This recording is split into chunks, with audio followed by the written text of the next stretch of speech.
What's good, guys? It's your boy Code Red back with another one. Hey, check it out. Just got back from Evo, man, and it was great. I had a blast. I had so much fun, man. Everything was awesome, awesome, awesome. I was able to play a lot of things. I was able to interact with a lot of people, meet new people, man. Everything was excellent. I hate the fact that I gotta grow up and be a grown up and get back to real life, right? But hey, Evo will be back next year, and we'll be back again. But hey, the news don't stop. So I do want to share with you guys because I did get the chance to play some things, and I want to share with you guys some of the stuff that I played and just my honest opinion. This is not going to be a situation in which I'm breaking down mechanics and all of this stuff because with a lot of these games, you guys already know about a lot of this stuff. So it'd be just like me repeating myself, repeating what you already know, excuse me. So more so just me looking into these things that I played and just giving my honest opinion about them.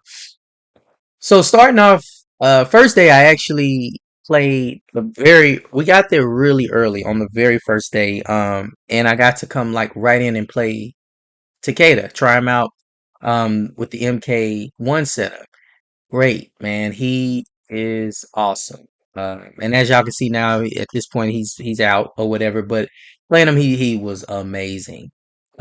Just fun and so fast and just cool. Um I actually had a chance to talk to Stephanie with NetherRealms, and she was basically we talked about the character in particular, and one of the questions that I did ask her was the way that he plays very different from like the base roster. um I was like, what was the reasoning for that, or where did y'all find the encouragement to play the character that way? And the way she described it was that they wanted they wanted to kind of replicate his MKX style of play, which is interesting because you guys know how fast that game was, and honestly, it's one of the games that people really, really like, and still to this day are currently playing. Like, go back and play it. It still has a scene, and people still enjoy that game because it was just so offensive and so fast paced. So I led me to my next question of asking, like, is this the route that you guys are going in? Like, or is the game fixing to get more chaotic? Or, is the speed fixing to continue to pick up with this game? And she didn't confirm, but she didn't say no, I was wrong. So I found that kind of interesting. And you guys take what you want. I don't want to put words in her mouth, but she just was like, you just got I guess you just gotta see what's going on with the game. So I thought that was fun and kind of gave me hope for the future. Because when it came to MK, when I just wanted to be chaos, and I thought with the cameo system being introduced that it would create that kind of thing. Of course, as time went on, we did see that a little later on, with the additions of Chameleon and of course Jenny Cage. So I'm hoping that it continues to go in that direction. And yeah, fingers crossed, man. But that was really fun. Shout out to Stephanie. Really had a great time and it was great talking to her. Uh, so going forward, 2XKO.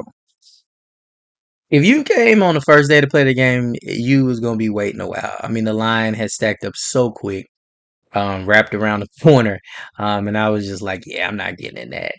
Um, the setup was dope, like the whole setup of where the 2XKO was set up at was just it was amazing, man.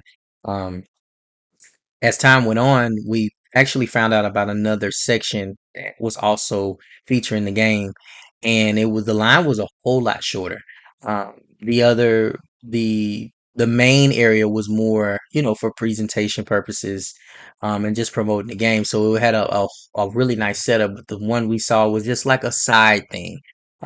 So I actually got to jump in there. The line wasn't long at all. I actually got to play the game during the time of me being there, maybe like about 4 or 5 times I got to play. And so each time they let you team up. So whoever, if you come in there as a by yourself, you would get paired up with another person, or if you came with your actual partner, they would put you with that person, and you would just play t- basically the tag with whoever they pair you up against. So man, the first thing I want to say about that game is that it is beautiful. Like it's one of those games where it doesn't know justice. Like when you're seeing it on TV, like through promotion or whatever the case may be, it doesn't know justice. Like when you play that game in person, you like, oh my goodness, this game is it's amazing, right? And it's honestly, I could just see the chaos coming with it. It was at times like my eyes felt like they were just going everywhere, just trying to keep up with everything on the screen. Um, one thing it was very what was very interesting was the tag system because a lot of people were struggling with it in the beginning, including myself. It was just trying to get the timing down right for um, the tagging of your you and your partner, and people were struggling with it. Like no lie, I talked to multiple guys and ladies, and then they were just like what is going on? I thought I understood it. Like we would be reading the information and how to do the stuff, and talk to one of the representatives, and the best way he described it to me was like it's all about communication, and that was literally like the golden ticket. Like when he said that, I'm like, okay, so taking that with me, I was able to play it some more times, and I strict like just communicated with my partner throughout the whole. Like it was to the point to where it was like we were actually out there playing. That's how like together we were, and I mean it went so smoothly. Like the game was played perfect, and we actually won that actual set, and we could tell like okay, this is a game in which, guys, I'm gonna tell you, if you're doing a tag together, y'all are going to have to communicate. You're gonna have to talk. It's a game, the way it was described, to get people involved and interact with each other. So yeah, man, but the game is it's gonna be the real deal, and I think it's going to be one of those games that is just going to take over. I really do think that it's gonna bring in so many people. Uh, new players, old players, because it has a little bit of everything. Like it had that Marvel feel to it in a lot of ways, but it also had this freshness about it that I think will pull new players in the game. So yeah, man, look out for that one, man. It's gonna be good. Pushing forward though, the game I am most excited for, man, and I feel like I had the most fun with was the new Fatal Fury. Man, that game. So when I got there, that was like one of the games that I was just most excited for. So when I seen the setup, I was just like blown away. We actually got in there the first time that we went to play. The line was just building up, so we got in there fairly quick, and I sat down and was able to play it, and it was, man. First of all, the visuals. The game is so colorful. Um, but it's that in itself, to me, is what sets it apart. It brings out this, it's like a pop. Like when you're playing it, it's like a pop. That's the best way I can describe it. It's just the game, it's almost like it comes out the screen at you. It's an amazing looking game. I got a chance to play. I played only with Preacher. Uh, just because one, I like the way she looks in general. Um, And when she first was revealed, I said, "Oh, that's the character I'm gonna play." So I got to play with her. She's so dope. She's so dope. But my friend that I was with, he played actually multiple characters, and so I got to see a lot of what the characters can do, especially when you are implementing, the rev system and putting that into play. And I can tell you, man, the rev system is going to be crazy.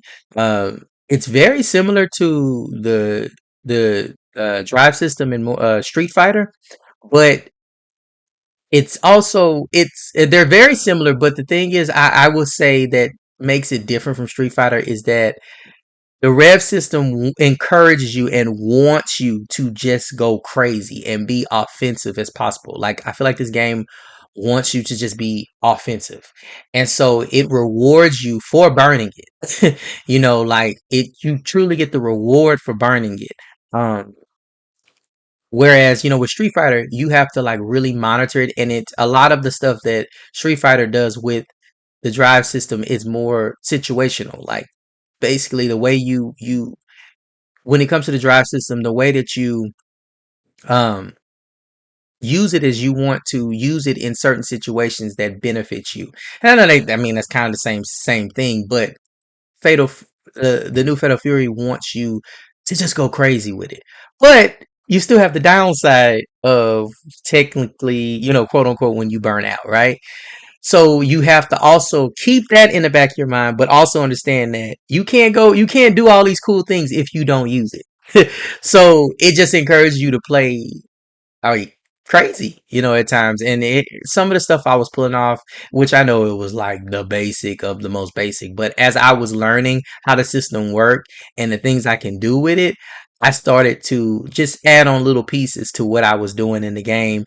Crazy. Um, I said before this was going to be a heavy hitter, and I say that because I could just see on a competitive level it's going to be up there. I think this is going to be one of those games that is going to take the FGC by storm, um, and I think a lot of people are going to play it. And I think it's going to be a game. It's going to bring a lot of people that you haven't seen out. It's one of those games, man. It just has a special thing about it. Like it's something about this game that it just has a certain charm and uniqueness and um I don't know. It just gave me that feel, man. Y'all take care of yourselves as always, man, and please like, comment, share, and of course subscribe.